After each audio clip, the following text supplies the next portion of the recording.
మావోయిస్టులు మార్పు చెంది సరెండర్ అయ్యి మేము చర్చలకు వచ్చాము అన్నప్పుడే చంద్రబాబు టైంలో, రాజశేఖర రెడ్డి గారి టైంలో, చంద్రబాబు గారి టైంలో అనేక మందిని, వందల మందిని చంపేశారని ఇదే ఆఫీసులో ప్రజాశాంతి పార్టీలో చేరిన కథలని నాతో చెప్పారు.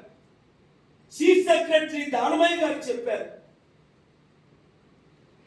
ప్రొఫెసర్ కోదండరామ్ గారు చెప్పారు, జస్టిస్ చంద్రకుమార్ గారు రిటైర్డ్ జడ్జి నిన్న కాక మొన్న సాటర్డే 24 చెప్పారు, నాకు చెప్పారు, పాల్గారు వస్తాను మీ శాంతి సభకు, నేను నెగోషియేషన్స్ కూడా చేస్తున్నాను, మాకు మద్దతు ఇవ్వండి. తప్పకుండా అన్నాను. రిటైర్డ్ హైకోర్టు జస్టిస్ వారు చేస్తున్న పనికి మీరు మద్దతు ఇవ్వరా? చంపేయడమేనా? అంటే మీకు చంపడం తప్ప రక్షించడం రాదా?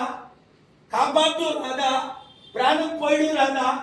ప్రాణం తీయడం గొప్ప, ప్రాణాలు కాపాడడం గొప్ప, రేపు చేయడం గొప్ప, రేపు నుంచి రక్షించడం గొప్ప.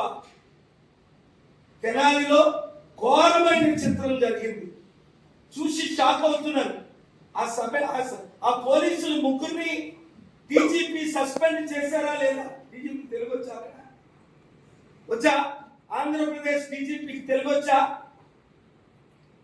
Respected DGP, take immediate action against those idiots who are taking law into their hands and beating them brutally. Which law says that you can beat? Which section says that you can beat? No matter what. You are saying they were ready to use their knives, but in the video I'm not seeing that. Are they fabricating? That's a crime. Take action. Suspend those 3 officers, constables and officers. Arrest those guys. Take them to the court. Otherwise, why any more lawyers? 20 lakh lawyers in India. Almost 1.5-2 lakh lawyers in Andhra, Telangana. Why lawyers? Why courts? Why judges? Let us shut it down. Only open police stations in every street corner are mafia centers. If you are going to decide, why the courts? మీరే నిర్ణయాలు తీసుకుంటే మరి కోర్టులు ఎందుకు, జడ్జిలు ఎందుకు, చట్టాలు ఎందుకు? పోలీస్ స్టేషన్ ఇది కూడా పెట్టేద్దాం.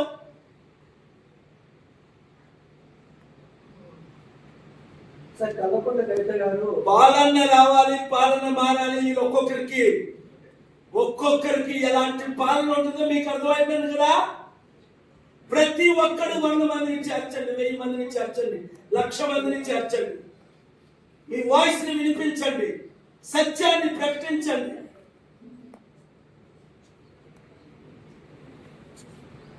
Thank you very much.